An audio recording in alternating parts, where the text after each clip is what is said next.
असताना सर्वसामान्याचा उद्रेक क्षण उठावय हजारो घर या ठिकाणी बेघर झाले।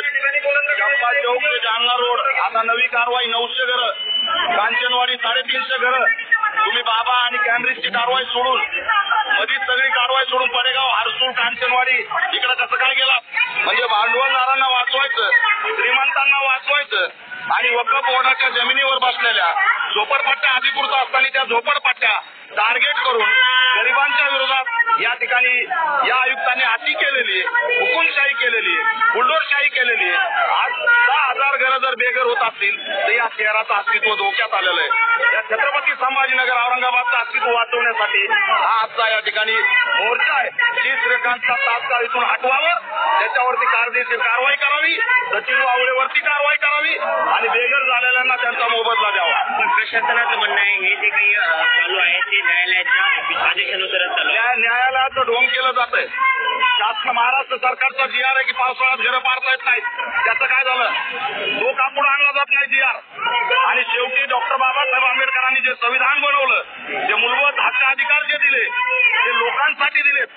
कोर्ट असेल, न्यायालय असेल, संविधान असेल, कायदा असेल, हा लोकांसाठी असतो, कोर्टासाठी लोक नसतात। जर लोकांच्या विरोधात जात असेल तर ती भूमिका कोर्टानेही बदलावी आणि शेवटी जन आंदोलनाची दखल घ्यावी। त्या विरोधात तुम्ही न्यायालयात जाणार आहात?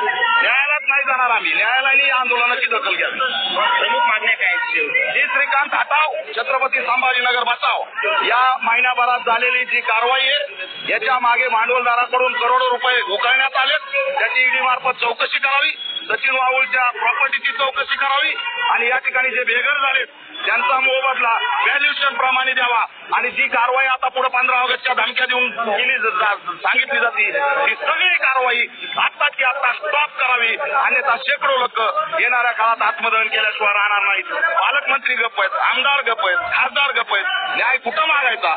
हा असणारा ओरिजिनल स्वाभिमानी लोकांचा